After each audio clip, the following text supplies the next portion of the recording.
نہیں بنا، نیا قانون بنا ہے یا بنوایا گیا ہے اس طبقے نے کیا ہے جنہوں نے کچھ لوگوں کو صحابیت کا لباس پہنانا ہے، صحابہ والا پروٹوکول دینا ہے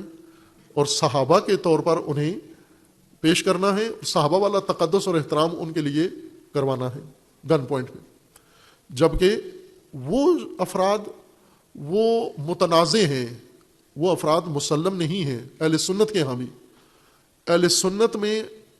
شیعہ کی نسبت زیادہ اختلاف رائے پایا جاتا ہے ان کے بارے میں، بنو امیہ کے ان افراد کے بارے میں کہ آیا یہ صحابہ ہیں یا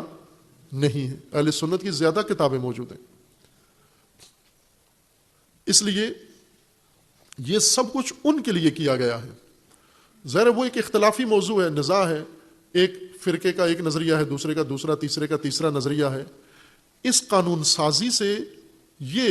ہدف حاصل کرنا مقصود ہے۔ اب آپ توجہ کریں کہ اس قانون کی ضرورت کیوں نہیں تھی، یہ بھی یعنی نیت ٹھیک نہیں لگتی۔ قانون یہ سیاسی قدم اٹھایا ہے، اصل میں متشدد، شدت پسند، تکفیریت پسند لوگ جو پاکستان میں ہیں ان کے ووٹ حاصل کرنے کے لیے پارلیمان نے یہ کام کیا ہے۔ مذہبی ووٹ پاکستان میں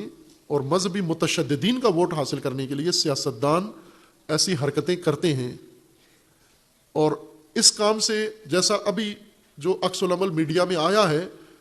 یہ خود ثبوت ہے اس بات کا، منہ بولتا ثبوت ہے کہ یہ کام کر کے آپ نے فرقہ واریت کو ہوا دیا ہے۔ ایک مسکوت مسئلہ، خاموش مسئلہ جو نہیں ہو رہا تھا، آپ نے اس کو یہ حرکت کر کے اکسا دیا ہے لوگوں کو۔ اب یہ جو مبارکبادیں اور مذمتیں ہیں اسی کا نام فرقہ واریت ہے، اور یہ کیا ہے آپ نے، یہ حرکت جان بوجھ کے کی ہے کہ ملک سیاسی بحران کا پہلے شکار ہے، دہشت گردی کے سائے منڈلا رہے ہیں، اس میں آپ نے ایک تیلی جلا دی ہے فرقہ واریت کی بھی، کہ اگر آپ ان لوگوں کے اختلاف رائے کو توہین قرار دو گے اور خاص لوگوں کو مقدمے چلاؤ گے تو ظاہر ہے یہ آگے بڑھے گا مسئلہ، یہ کنٹرول ہونے والا نہیں ہے۔ جو مبارکباد دے رہے ہیں انہیں بھی پتہ ہو کہ اس سے فرقہ واریت رکے گی نہیں، اس سے فرقہ واریت بڑھے گی۔